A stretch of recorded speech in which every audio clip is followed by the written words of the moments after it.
계약방에서 열린 생명의 잔치를 아시나요? 요한복음 6장 54절. 내 살을 먹고 내 피를 마신 자는 영생을 가졌고, 누가복음 22장 15절에서 20절. 너희와 함께 이 유월절 먹기를 원하고 원하였노라. 이것은 너희를 위하여 주는 내 몸이라. 이 잔은 내 피로 세우는 새 언약이니 곧 너희를 위하여 붓는 것이라. 예수님이 세워주신 새 언약 유월절을 지킨 성도들은 영생의 축복을 받았습니다. 예수 그리스도께서 인류의 구원을 위해 친히 보혈로 세우신 생명의 잔치 유월절에 당신을 초대합니다. 하나님의 교회 세계 복음 선교, 이게 이제 그 장길자라고 있죠. 안산홍이란 남편은 80년대 중반인가 세상을 떠났어요. 죽은 사람 이름을 빌려가지고 안산홍에 임했던 하나님의 영이 나에게 임했다. 장길자라는 분이 교주 역할을 하는 하나님의 교회라는 데가 있습니다. 그 사람들은 토요일날 예배를 드려요. 구약적인 안식일 개념을 가지고. 그래서 교회가 이제 어려워서 이렇게 매매를 내놓는 경우가 있습니다. 심지어는 빚이 많아서 경매에 들어가는 경우가 있어요. 그 사람들이 돈이 많은데 하나님의 교회에서 경매를 받아가지고 멀쩡한 교회가 하나님의 교회로 바뀌어요. 그 대신 십자가를 떼버립니다. 그 토요일날 구약적인 예배를 드리는 데가 안산홍에 하나님의 교회라고 그래요. 신천지는 좀 시끄럽게 전도하잖아요. 가격하게. 이 사람들 조용히 하는데 숫자는 그쪽이 또 많다는 말이 있어요. 정확한 숫자는 모르지만. 그 어머니 하나님 어머니라고 그래요. 아버지 하나님의 뜻이 어머니 하나님. 거기 유월절 잔치, 생명의 잔치 유월절에 당신을 초대합니다. 홈페이지만. 자, 이게 왜 그러냐? 우리가 이제 똑바로 알고 믿어야 되고 올바른 신앙적인 지식을 가져야만 이 환난스러운 미혹된 이 시대에 넘어가지 않습니다. 우리가 성경을 잘 모르면 성경이 있다고 하면서 자꾸 얘기하니까 그 말이 그 말 같고 저 말이 저 말 같고. 여러분, 불신자들이 볼 때는요, 여호와 증인이나 불신자들이 볼 때는 통일교나 무슨 하나님의 교회나 장로교나 순복음교회나 성결교나 감리교나 침례교나 다 기독교라고 생각해요. 저도 예수님 믿기 전에는 모르니까 누가 나한테 전도하러 왔더라고요.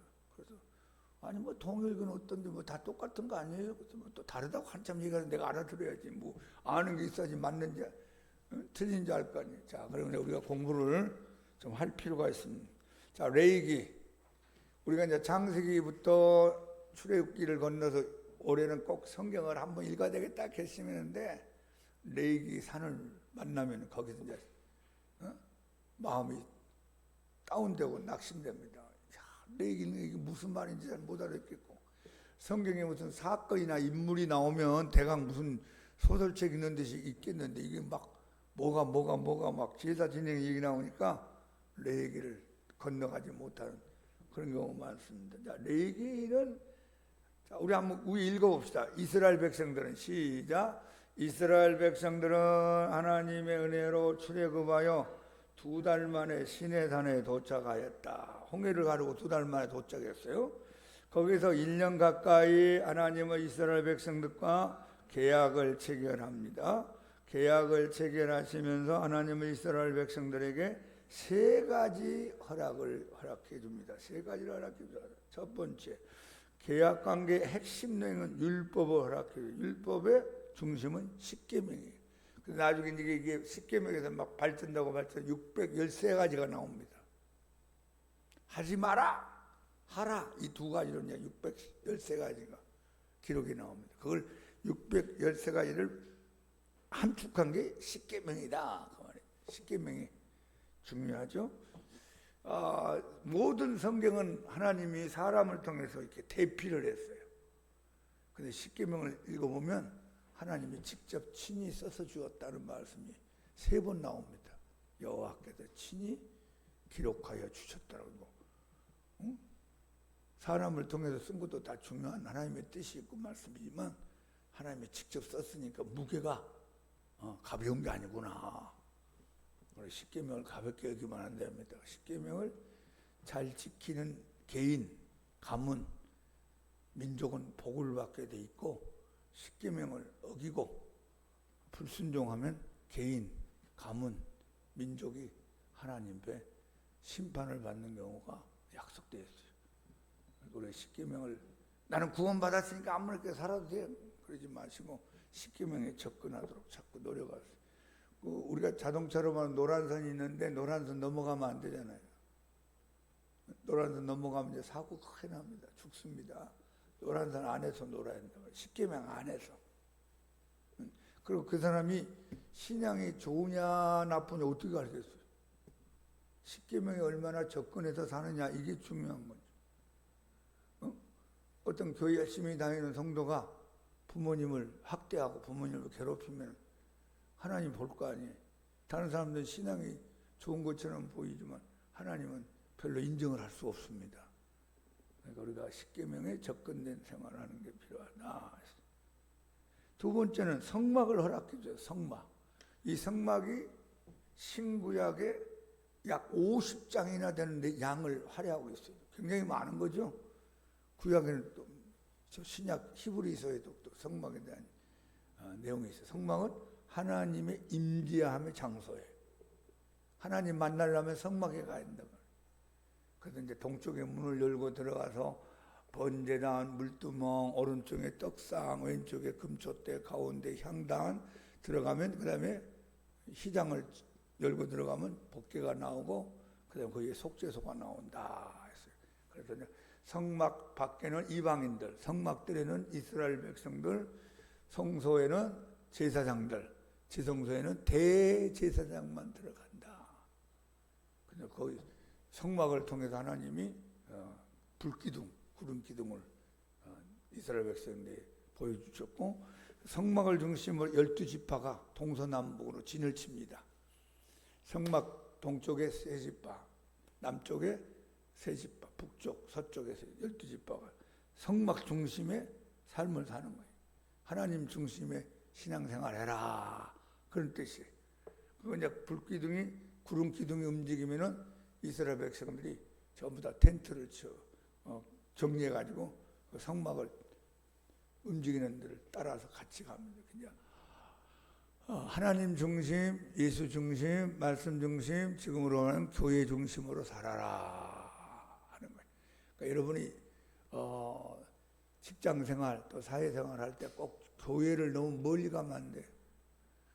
교회는 내 영혼에 복을 받는 장소입니다. 그러니까 교회를 중심으로 신앙생활을 잘 하시기 바랍니다. 여러분 멀리 있는 분은 오늘 수요 저녁에 나오고 싶지만 머니까 또 못 나오잖아요. 내게 맞는 교회, 내 영혼에 은혜를 주는 교회, 내 인생을 변화시키는 교회를 만나면 그 교회를 중심으로 해서 신앙생활하도록 우리가 노력을 할 필요가 있습니다. 성막은 하나님의 임재의 장소다. 3번째, 속죄의 방법으로 제사 제도를 허락해 주는데 오늘 그 핵심이 레이기에 나와 있어요. 하나님과의 교제입니다. 레이기의 주제는 하나님과의 교제다. 시작. 하나님이 오셨는데 하나님을 무서워한다든지 하나님하고 원수가 됐다든지 하나님하고 멀어지면 안 되잖아요. 하나님이 성막에 오셨는데 그 하나님하고 서로 사랑하고 하나님을 만나고 하나님하고 교제하고 하나님을 더 가까이 하고 하나님과 하나 되는 거. 그것이 레위기에 있는 절기 제사법의 제사장들의 이야기가 기록되어 있습니다. 자, 그 밑에 읽어봐요. 신앙은 하나님과 하나가 되는 것이다. 신앙에 있어서 가장 중요한 것은 하나님께 친밀한 교제다가 즐겁고 레위기에는 수많은 의식과 절차가 기록되어 있는데 그 중에 가장 중요한 것이 5대 제사 7대 절기. 시작. 5대 제사 7대 절기. 이것이 이제 레위기의 핵심이다 그 말이에요. 이것만 여러분이 좀 정리하면 레위기를 읽는데 좀 쉽게 넘어갈 수가 있어요. 복잡한 얘기가 많이 있지만 5개의 제사, 7개의 큰 절기, 5대 제사 7대 절기다. 레위기 5대 제사는 죄에 대하여 사함을 받고 하나님과 친밀한 교제를 나누라는 것이다. 여기 제사 중요하겠죠. 그 다음에 7개의 절기는 7절기는 하나님의 은혜를 반드시 기억하고 하나님과 친밀한 교제를 나누라는 것이다. 자, 첫 번째 5대 제사 번제를 한번 읽어봐요. 레위기 1장 1절부터 17절 시작. 번제는 히브리 말로 올라라고 하는데 이 말은 올라간다는 뜻이다. 불로 태워진 제물의 향기가 되어서 하나님께 올라간다는 뜻으로 이름이 붙여진 것이다. 이 번제는 동물을 잡아 그 피를 단 사면에 뿌리고 모든 제물을 불살라 드리는 제사로 하나님께 대한 충성과 헌신을 다짐할 때 드리는 제사였다. 태울 번자라고 그래. 태워서 제사 드린다. 번제. 예수님의 십자가의 죽음을 예표하는 것이다. 자, 두 번째 이제 소제가 나와 있어. 레위기 2장에 나오는 소제. 다 같이. 소제는 히브리 말로 미나라고 하는데 이 말은 선물, 헌물이란 뜻이 있다. 이 소제는 유일하게 곡식으로 드리는 제사인데 주로 번제와 화목제와 함께 불살라 드렸고 이 제사는 하나님께 대한 순수한 희생과 봉사를 다짐하며 드리는 제사였다. 그러니까 4개의 제사는 동물이 있어야 돼. 짐승이 양, 염소, 비둘기. 가난한 사람은 비둘기, 좀 괜찮은 사람은 양, 염소, 아주 큰 부자는 뭐예요? 황소. 그 당시 있는 사람 없는 사람 있었겠죠.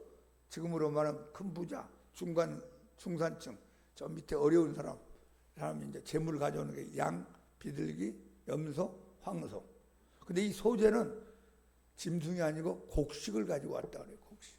5가지 제사 가운데 동물이 아닌 유일한 제사법이 소제. 이 소제는 하나님께 대한 순수한 희생과 봉사를 다짐하면서 드리는 제사였다. 자, 화목제 많이 들어봤죠? 레위기 3장 화목제 시작. 화목제는 히브리 말로 셀라밈이라고 하는데 이 말은 보답한다, 응답이란 뜻이 있다. 화목제는 동물을 잡아 피를 단 사면에 뿌리고 제물은 태워드리는 제사인데 그 의미는 말 그대로 하나님과의 화목, 하나님과의 친밀한 관계 회복을 위해 드리는 제사였다. 그래서 신약 성경에 보면 예수님이 화목 제물이 되셨다는 말씀이 종종 나와요. 히브리서, 로마서 이런 데 보면 예수님은 하나님과 우리 사람을 화목케 하셨다. 화목 제물로 죽임을 당했다. 구약에서 나온 단어입니다. 원래는 아담과 하와 시대 때는 하나님하고 재밌게 살았겠죠.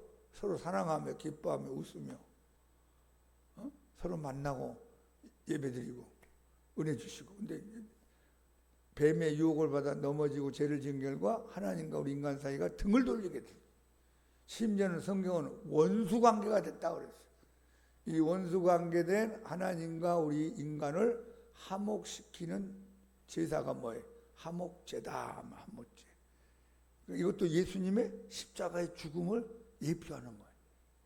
그래서 이제 이렇게 제사를 지내다가 결국 예수님 오셔서 단번에 영원히 확실하게 십자가에서 하나님과 우리 인간 사이를 화목제물로 희생하심으로 화목케 만드시다는 것입니다.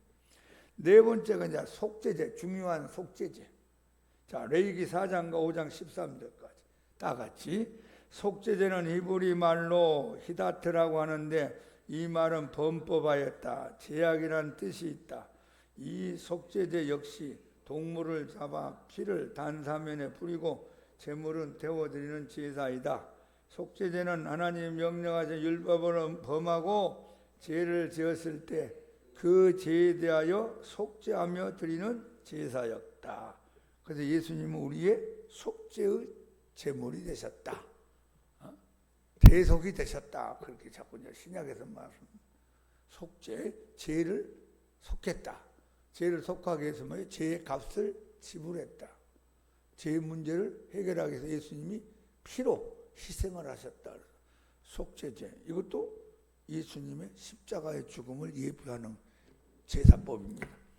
다섯 번째, 속건제. 레위기 5장에서 6장까지 히브리 말로 아삼이라고 하는데 죄과 가오라는 뜻이 있다. 부지불식간에 범한 잘못, 생활 중에 범한 죄, 자기 의무를 게을리해서 남에게 해를 입힌 경우, 특히 하나님의 성물을 범한 죄 등에 대하여 용서를 구하여 드리는 제사였다. 동물을 잡아 피를 뿌리고 태워드리면서 드리는 제사였는데, 특별히 속건제는 배상, 동그라미 배상, 내가 손에 끼친 건 내가 갚아 내놓는다. 속건제.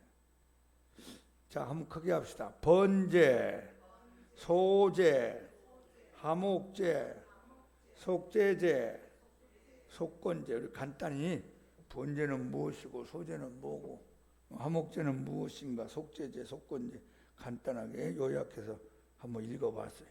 이 다섯 가지 제사가 다 누구하고 관계를 맺고 있다고요? 예수님. 그러니까 여러분이 성경을 해석할 때 항상 예수님 초점을 맞추고 봐야 돼요. 성경의 주인공은 예수님이에요. 그러니까 예수님을 빼버리면 딴 데로 흘러간단 말이지. 이렇게 이상한 사람이 나타나는 거예요. 신약 시대인데도 여기 예수님이 십자가에 못 박기 전에 여기 유월절 먹기를 원하고 있노라 너희와 함께. 이 유월절이 잡혀가지고 유월절 종교가 돼버린 거예요. 여러분 유월절 말고 얼마나 귀한 말씀들이 성경에 많이 있어요. 균형을 못 잡고 가는 거예요. 그러니까 보면 뭐 예수님 얘기도 하고 무슨 구원 얘기도 하고 영생 얘기도 하는데 방향이 틀어져 버렸어요. 부산에 가야 될 기차를 탔는데 목포로 가는 기차 타버리면 어떻게 돼? 눈 떠 보니까 목포역이야. 큰일 나는 거지. 근데 서울역에서 가다가요, 대전에서 이렇게 틀어져요. 대전에서 이제 대구로, 부산으로 가는 것. 대구에서 이래가지고 전주로 해서 목포로 가는 것. 거기서 못 잡아내면 이제 가는 거예요. 제가 학교 다닐 때 한 친구가 몇 달 동안 통 못 만났는데 좀 이상해졌어요. 교회 다닌다는 친구였는데. 그러면서 자기가 좀 요 앞에 원리연구회가 있대. 학교 앞에 원리연구회가 뭐냐면 통일교를 가르치는 그런 동아리입니다. 한번 가보자는 거예요, 나보고. 따라갔어요. 가보니까 이제 2층 집을 얻어가지고 시골에서 올라온 애들 거기다 합숙을 시키면서 그래서 이제 칠판 갖다 놓고 뭐 거실에서 성경 공부하는 그런 모임이었어요. 여러분 시골에서 올라온 애들이 뭘 알겠어요? 돈도 부족하고 그러니까 하숙비도 막 거의 그냥 싸게 주든지 거의 없게 주든지 뭐 그냥 들어와서 너희들 그런 조건이 일주일에 2번 모임을 가져야 된다. 그래가지고 거기서 이제 통일 교인들을 만들어내는 그런 장소였어요. 근데 우리 둘이 앉고 어떤 젊은 친구하고 3명이 앉아 있으니까 이 가르치는 사람이 이제 신바람이 나가지고 원리 강론이라고 통일교 책이 있어요. 원리 강론. 그래서 가르치는 눈 뜨고 이제 조심해가면서 딱 보는데 잘 가요. 잘 가다가 어디서 틀어지냐? 대전에서 딱 틀어지는 거예요. 이거 못 잡으면 내면은 그냥 끄떡끄떡하다 가버리는 거예요. 딱 보니까 이거 부산으로 가는데 전주로 가네? 그래서 내가 질문했어요. 그건 그거 아닌 것 같은데 그건 이런 문제가 있는데 하면 토론이 벌어졌어요. 그나마 내가 좀 아니까 얘기를 하지 제가 몰랐으면 뭐 대전인지 무슨 뭐 목포인지 부산인지 알 수가 있나. 한번 크게 합시다. 알고 잘 믿자. 열어놓고 잘 믿자. 에? 열어놓고 덮어놓고 묻지 말고 열어놓고 이렇게 열어놓고 뭘 알아야 될 거 아니에요. 이게. 근데 무조건 덮어놓고 믿자 그러다 보니까 이 덮어놓고 어디까지 가는지 모르고 대전에서 그냥 목포로 가버리면 이 완전 이제 이상한 사람들. 그게 이제 지금 저 통일교에서 시끄럽잖아요. 그래서 문선명이라는 사람이 막 하다가 죽었잖아요. 근데 문선명의 영이 아들한테 이제 가서 아들한테 시켜놓으니까 아들이 빌빌해갖고 이걸 못 끌어가는 거예요. 그 조직이 얼마나 크겠어요. 근데 이 이단 중에 이제 제일 무서운 게 뭐냐면 기업을 갖고 있는 이단이에요. 응? 통일중공업, 뭐 이단, 뭐 그런 거 있잖아요. 거기에 이제 종업원들이 많죠. 그 먹고 사는 사람이 많으니까 이제 못 나오는 거야. 이게 직장이니까. 틀리고 맞고를 떠나서 그냥 거기 이제 속한 남편, 뭐 아내, 자식들, 막 어머니, 아버지 하는데 어떻게 나오겠어요? 그 사람들이 이제 그 통일교 교인이 돼 있는 거예요. 이게 제일 무서운 건데 돈과 관계되어 있는 기업을 가진 이단들이요, 이게 쉽지가 않아요. 뿌리가 깊다 그 말이에요. 근데 아들이 시원찮으니까 아들을 밀어내고 어머니가 나타나서 그 한학자라는 분이야. 뭐 문선명이라는 사람은 한 20살 정도 나이가 차이 난 아내라는 것 같지 뭐. 그런데 문선명 교주에게 임했던 하나님의 영이 나에게 임했다. 그런 거예요. 한학자가 이제 교주 역할을 지금 하고 있죠. 다 참 헛된 일을 하고 있습니다. 자, 예수님 중심으로 성경 보세요. 자, 뒤로 가보세요. 이제 7대 절기 한번 제목이라도 한번 읽어봐요. 유월절, 무교절, 초실절, 칠칠절, 나팔절, 대속제일, 초막절. 여러분 들어보셨을 거예요.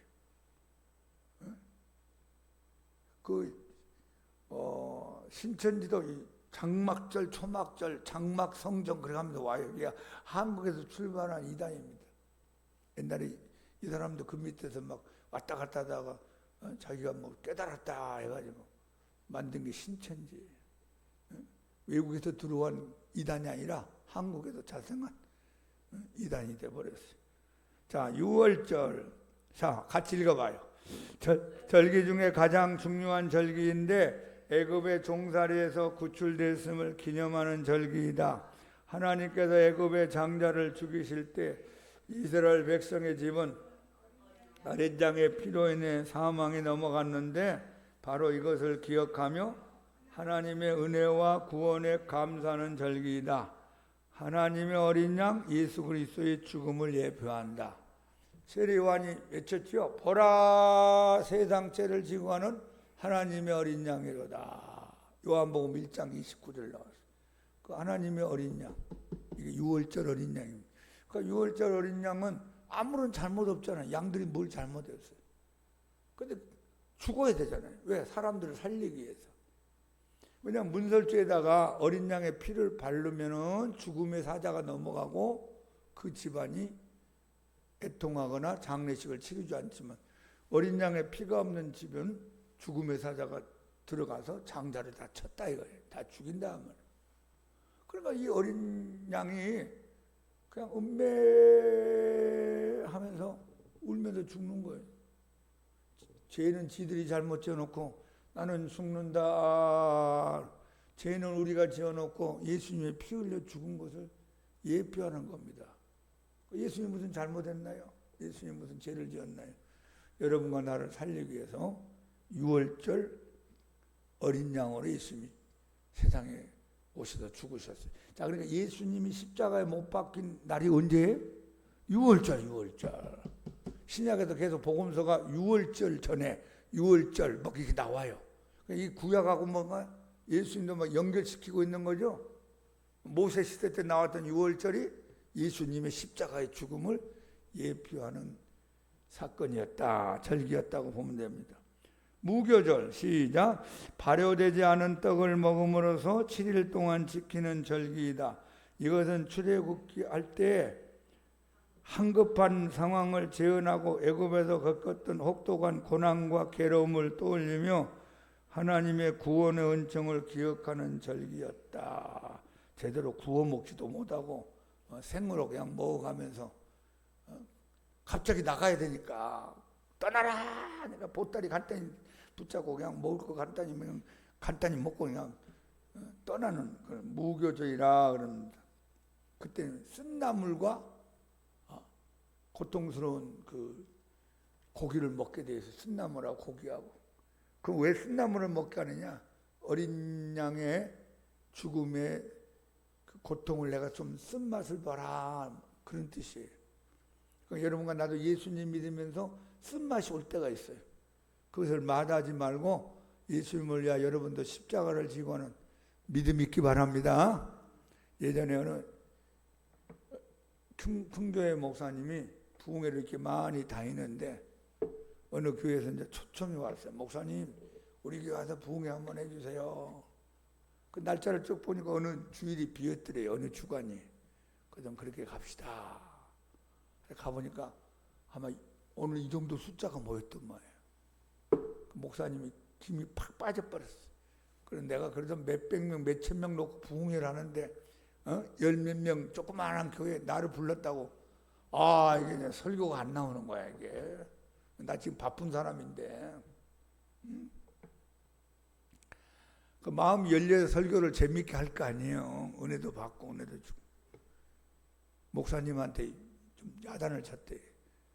목사님과 전화하니까 아우 몇 명이나 모입니까? 뭐, 괜찮게 많이 모입니다. 그랬던 모양이야. 그래야 오니까. 그래서 많이 모였죠. 갔더니만 뭐 한 열댓 명, 10명에서 왔다 갔다 하는 사람들이 모여가지고 부흥회 한다고 그러니까.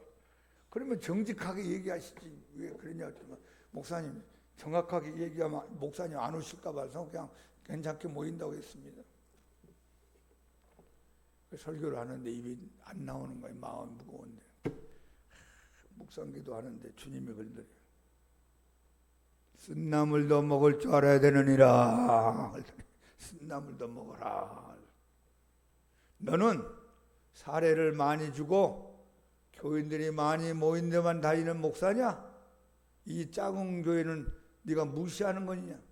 쓴나물도 먹어야 좋은 목사니라. 그러래요. 출애굽기 12장에 나오는 얘기예요. 어린 양, 6월절 어린 양 사건 때. 그래서 그거 회개하고 하나님 앞에 마음을 열고 열심히 해서 부흥회를 했다. 그런 내용을 한번 읽어본 적이 있습니다.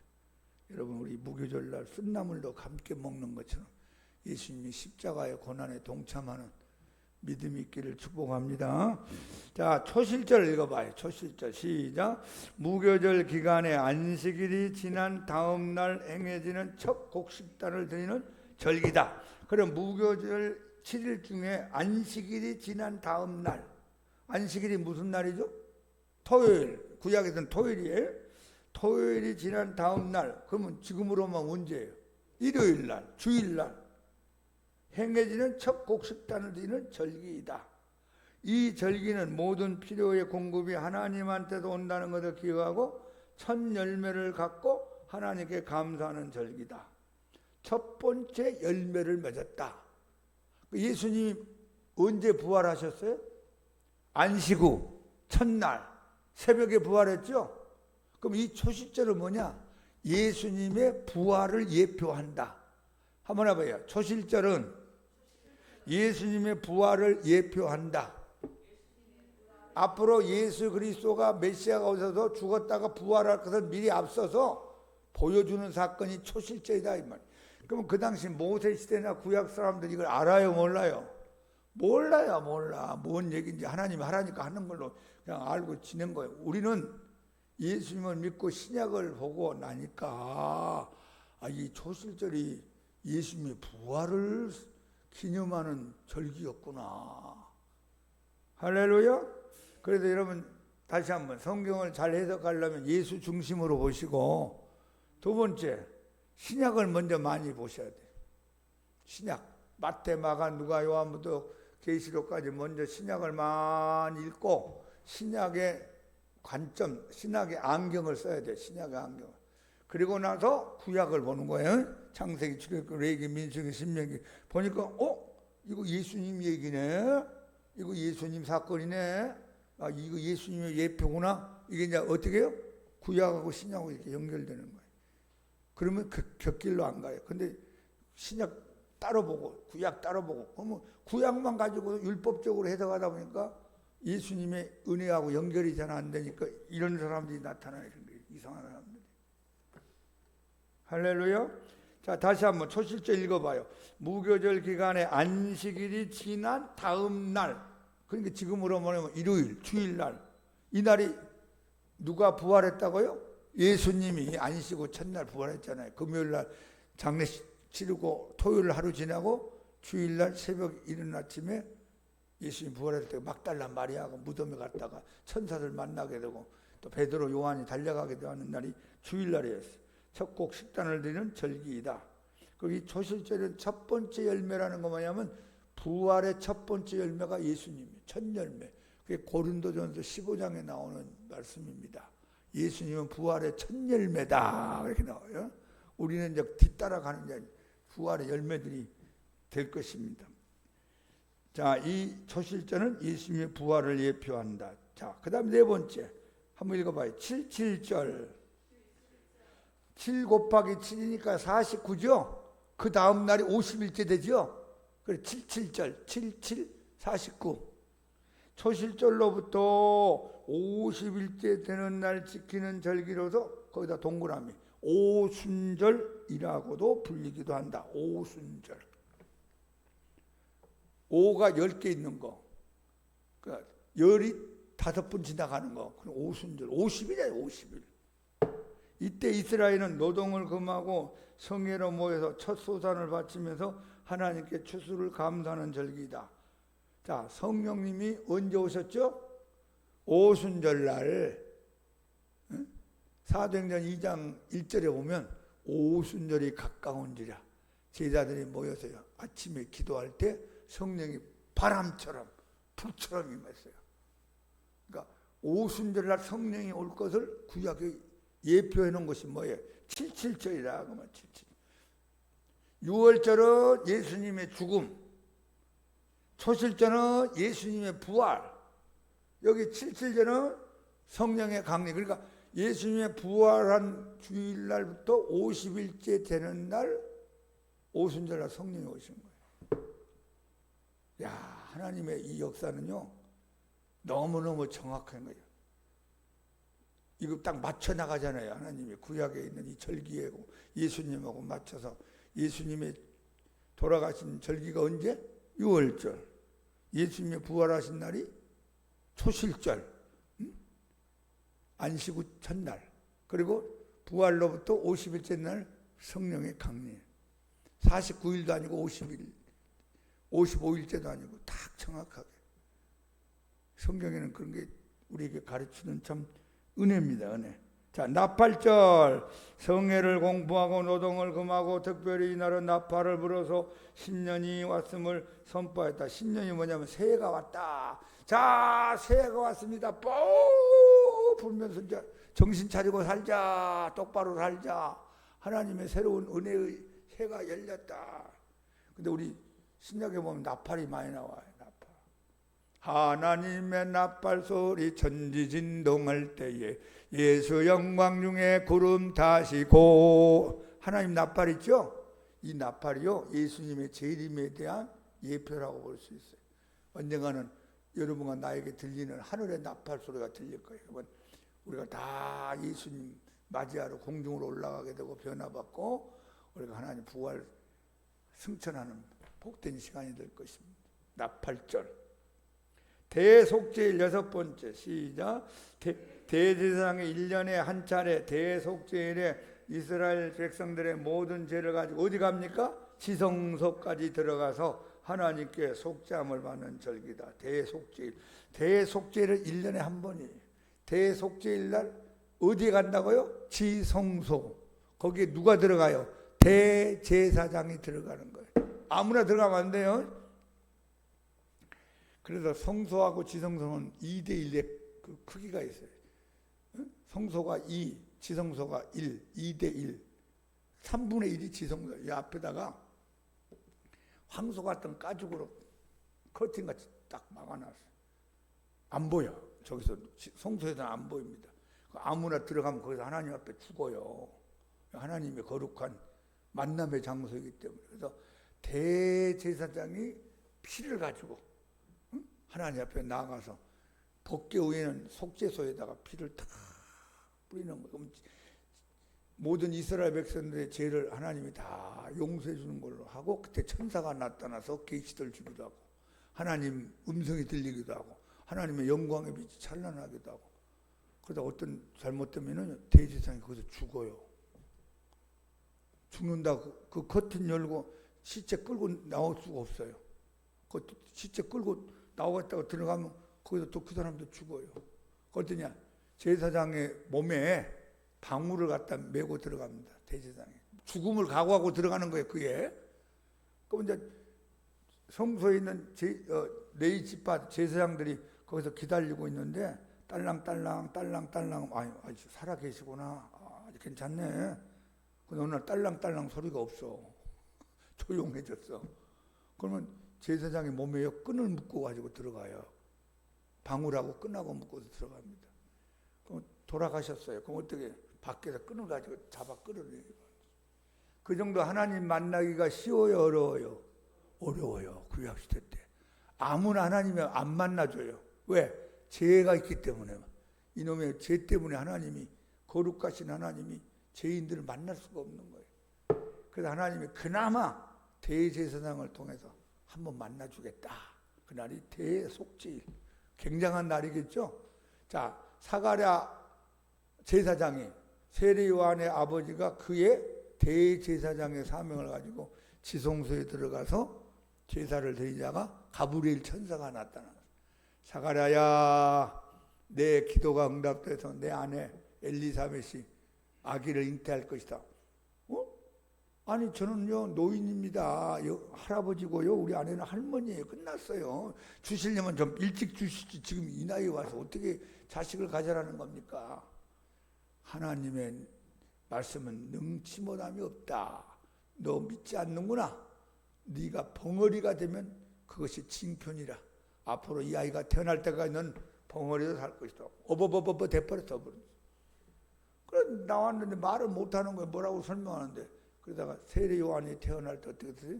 입이 풀리면서 사가랴 예언이 나옵니다. 유명한 하나님의 찬양의 예언시예요. 그때 이제 세례 요한의 아버지가 대속죄일 날 대제사장으로 지성소에 들어갔다가 벙어리에서 나왔다 그 말이에요. 중요하겠죠? 그러니까 다시 한번 대속죄일 날 지성소에서 대제사장이 하나님 앞에 예배드리는 시간이에요. 자, 그럼 우리의 대제사장은 누가 됐죠? 예수님. 히브리서 우리 예수님이 대제사장이 되어서 예수님의 피를 가지고 하나님 앞에 나아갔으니 하나님이 다 용서하고 다 우리를 사해 주셨어요. 그래서 이제는 우리가 예수님 의지하고 예수님의 피의 공로로 하나님 앞에 나아가면 하나님이 받아주는 거예요. 와라. 그래서 여러분 마태복음 27장에 보면 예수님이 십자가에 못 박혀 죽으실 때 아버지여 내 영혼을 아버지 손에 부탁하나이다 하면서 마지막 세상을 떠나실 때 휘장이 위로부터 아래로 찢어졌다라는 말이 나와요. 그 휘장이 성소하고 지성소 사이에 가로막아 있던 황소의 가죽으로 만든 휘장이 위로부터 아래로, 한번 해보겠어요. 위로부터 아래로. 누가 찢었다는 거예요? 하나님이 찢어버렸다고. 아래에서 위로 가위로 자른 게 아니고 칼로 자른 게 아니고 하나님이 확 찢어버린 거예요. 예수님의 십자가의 대속으로 이제 내가 너희들 만날 수 있다. 아무나 나한테 오너라. 그래서 하나님이 지성소에서 밖으로 나온 거예요. 우리한테 찾아온 거예요. 또 우리도 하나님 안으로 들어가서 하나님과 우리가 이제 하나 되어서 만나서 사귀고 교제하는 복된 인생이 된 겁니다. 그런 뜻이 있어요. 휘장이 위로부터 아래로 찢어졌더라. 대속죄인 날 대제사장이 지성소에 가서 피를 뿌리면서 하나님 예배드리는 겁니다. 자, 초막절, 장막절이라고 그래. 수장절이라고도 한다. 7일 동안 집을 떠나 나뭇가지를 엮고 초막을 짓고, 이 초막이 뭐냐면 우리로 말하면 이제 볏집으로 만든 거예요. 가짜 집, 텐트 같은 거. 일주일 동안 집을 떠나서 생활하며 지키는 절기다. 이것은 출애굽 이후에 광야에서 그들이 지냈던 장막 생활을 기억하면서 하나님의 인도와 보호하심에 감사하는 절기였다. 그러니까 이스라엘 백성들은 구약 시대 때 오랫동안 이런 초막절 절기를 지키면서 우리 어른들이 우리 조상들이 텐트 생활하면서 고생 많이 했대.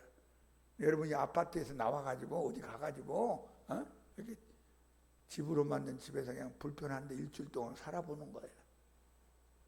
그래서 젊은 애들은 그건 잘 모르잖아요.